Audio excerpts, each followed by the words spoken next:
Hello everyone, welcome to today's lecture. So did you go through the textbook about different forms of power stations, using different sources of energy. Now today we are going to study about solar energy, which is a form of green energy. What is green energy? The one which is perpetual, that means which remains for a longer period of time. It is continuing forever and it does not lead to environmental problems. Now today we will see electricity generation using solar energy, page number 56. So you know about solar energy. Solar energy is the energy which we get from the sun. Electricity can be generated from solar energy in two ways. In two ways the electricity can be generated. You may see first with the help of a solar photovoltaic cell. Solar photovoltaic cell, which you might have seen in calculators, solar cells. Those solar photovoltaic cells, they can directly convert solar energy into electrical energy. They can generally convert solar energy into electrical energy. So we can produce electrical energy either by using solar photovoltaic cells or by the traditional method, that is solar energy is converted into is heated. It is used to heat water, that is thermal energy. Thermal energy is used to convert water into steam.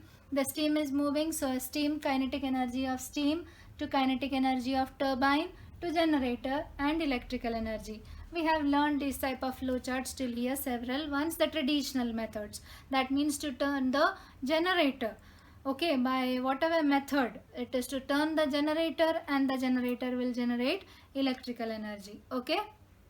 So in solar energy, there are two methods of production of electrical energy. First is with solar photovoltaic cells and the other is the method by using solar energy and to turn the turbine turning the generator and the generator generating electrical energy. The first one we will see solar photovoltaic cell. You may see the heading solar photovoltaic cell. Solar photovoltaic cell converts the solar radiation energy directly into electrical energy. This is called as solar photovoltaic effect. You may underline, it could be a question, 1 mark question. What is solar photovoltaic effect? What is it? It is that solar cells can directly convert solar energy into electrical energy. This effect is called as photovoltaic effect. The electrical energy generated through this energy transformation process is DC in nature. Now you have studied in paper 1 what do you mean by alternate current and what is direct current. Most of our appliances work on AC and DC is the direct current. So the current which is produced by solar photovoltaic cell is DC in nature. These solar cells are made up of special type of material called semiconductor, example silicon. Underline that also, it is a 1 mark question. A silicon solar cell of dimension 1 centimeter square generates current of about 30 milliampere and potential difference of about 0.5 volt. Thus, a silicon solar cell of dimension 100 centimeter square will generate about 3 ampere. Even this is an objective question. And a 3 ampere current and potential difference of 0.5 volt. Below they have given this.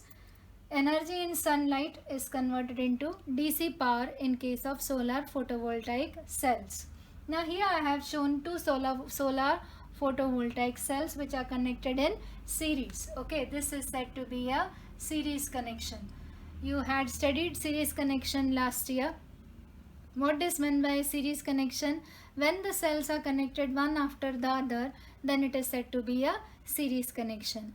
When the cells are connected in series, then the current is the same, potential difference is the total. When the cells are connected in series, the current is the same, potential difference is different.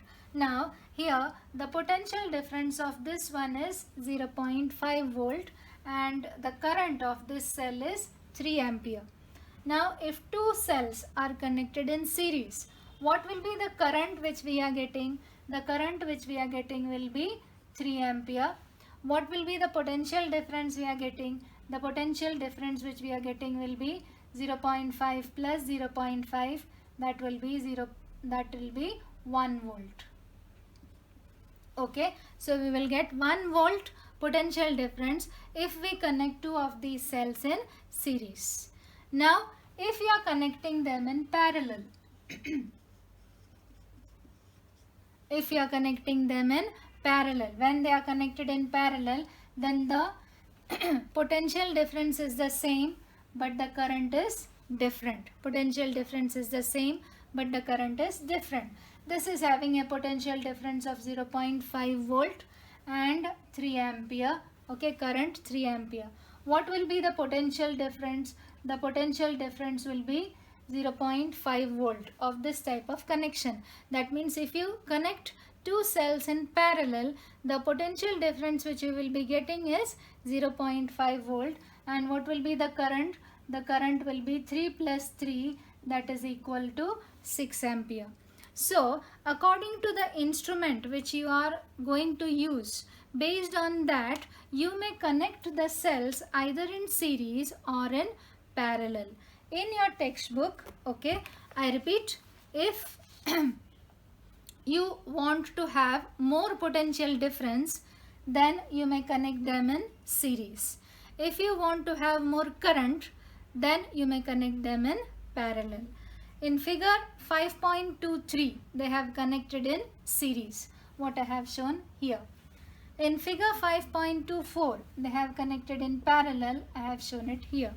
Okay, now figure 5.25, in that diagram they have connected 36 solar cells in series. 36 solar cells in series. In series means the current is the same, the potential difference is the total. So if 36 cells are connected in series, what will be the current? The current will be 3 ampere. The current will be the same. The current will be 3 ampere. What about potential difference? Potential difference will be 36 into 0.5. For 1 it is 0.5.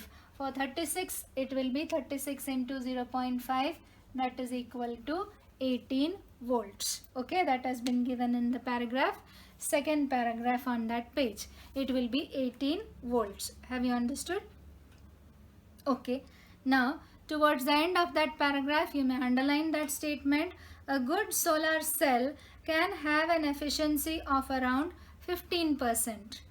It means if a solar panel receives power of 100 watt from solar radiation, the electrical power output from the panel will be 15 watts. So if it is getting a sunlight of 100 watts, it can produce 15 watts. That is the meaning of that sentence. Now, so according to the instrument which we want, we may connect the number of cells, whatever we want, either in series or in parallel. Okay, so we may see many solar panels are connected in series and in parallel to generate the required current and potential difference. So figure 5.26 you may see, they have shown one cell. If several cells are connected in series, it makes a module. If several cells are connected in series, it makes a module. It is called as solar panel. If you connect so many solar cells in series, it makes a string. If you connect several strings in parallel, it makes an array. Okay, that means you have to connect them in series and in parallel so that you are able to make an output of that much of current which is needed, that much of current and potential difference which is needed. Okay, so there is a cell, several cells in series, it is a module. Okay, also said to be solar panel. Several modules in series, it is a string. Several string in parallel, it is said to be an array. Okay, now we may move on to page number 58. The power available from the solar cells is DC. So in applications which need DC power, the example LEDs, the energy can be directly used. However, since the energy from solar cell is available only in presence of sunlight, the energy has to be stored in batteries for use at later time.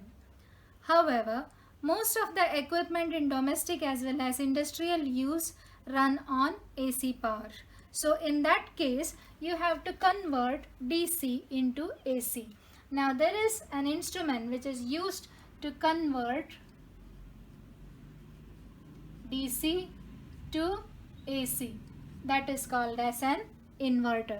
Just like the inverters which we have at our homes. Okay, there is a solar cell. In our homes there is a battery. Okay, solar cell. The solar cell, it makes a battery, several solar cells to make up a battery. That battery produces the current. Which current? It is DC current. That DC current is converted to AC with the help of an inverter, and that works.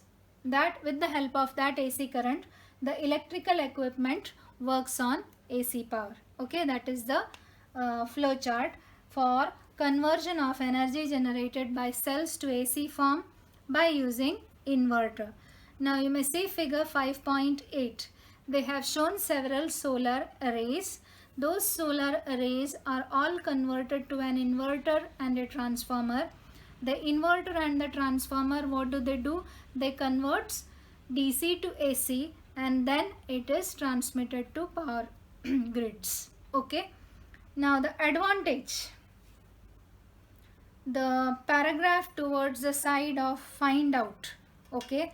That is the paragraph for advantage and the problem. That is a very important paragraph.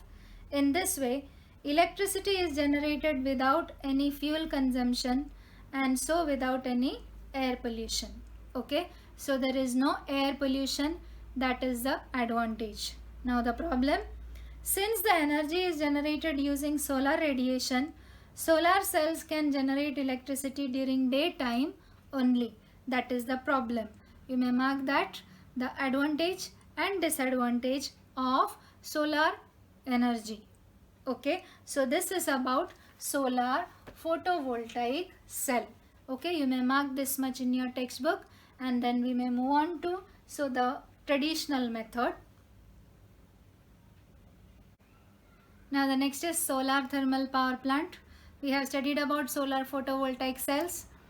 Okay, in solar photovoltaic cell, what happens? The energy, the electrical energy is produced in the form of DC. It has to be converted into AC, which is done by inverters.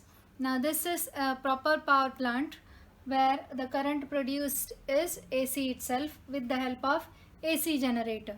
If you want AC, you may use AC generator. If you want DC, you may use DC generator. Okay, you have studied about AC generators and DC generators. But in our country, okay, the current is generally transmitted in the form of AC. So whatever current is produced, it is in the form of AC. So here there is sunlight. With the help of sunlight, there are different panels. On the panels, there are appliances, devices to concentrate the current, to concentrate the sunlight, to increase the concentration of the sunlight. That means to absorb more and more amount of sunlight. So on the panel there are devices to absorb more and more amount of sunlight. There are reflectors with the help of which the more and more amount of sunlight is absorbed. And there are pipelines on this solar panel, pipelines on those solar panels. Okay, here I have shown the cold water with blue color and hot water with red color. Okay, so the water which is present, it is a continuous setup. The water becomes hot due to the temperature of these solar panels. The hot water moves through these pipelines. It gets converted into steam. Okay, it gets converted into steam, and the steam moves over these pipelines and fall onto the turbine. The turbine starts moving. Okay, in the first lecture I had told you, I had shown you a nozzle through which the steam falls on the blades of the turbine and the turbine starts moving. Okay, as the turbine moves, the generator moves and electrical energy is produced. Okay, what happens to the steam? It falls into the, it is connected to the condenser, it is coming into the condenser. In the condenser, the steam gets converted into water. That water is pumped back to the solar panels. Okay, it is pumped back to the solar panel. So the water is getting recycled, okay, recirculated.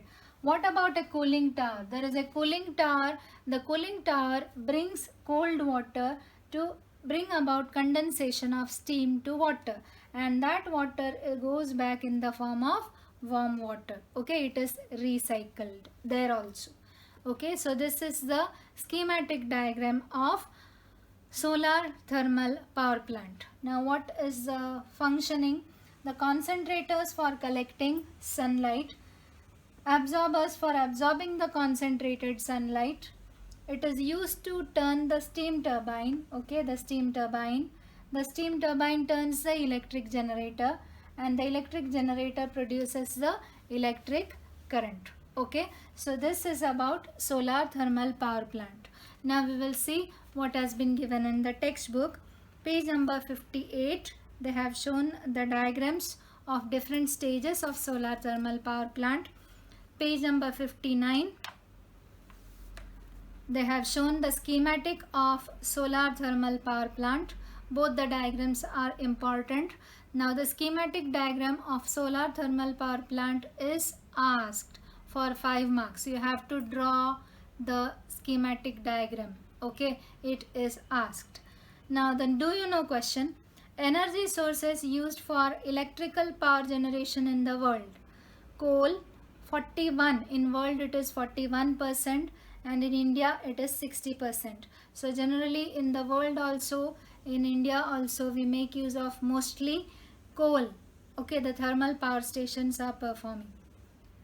Okay, producing electricity with the help of coal. So mostly what is used? Coal is used. That is what you have to mark in that part. Okay, now the exercise. In the exercise, the first question is important. The exercise questions are very important from this chapter. Okay, you may note question number 12. Draw a schematic diagram of solar thermal electric energy generation. It is a very important question. Question number 7, question number 6. These are also important questions. Okay, so we have finished with the chapter. Basically, the charts are very important. Problems, advantages and problems on each and of each and every type of power generating stations. Okay, and the different methods, their schematic diagrams. They will give you the schematic diagram and ask a 5 mark or 3 mark question. Okay, so this chapter is having a weightage of 4 to 7, I think. Okay, we will see it afterwards. So you may read the textbook very thoroughly. Okay, thank you.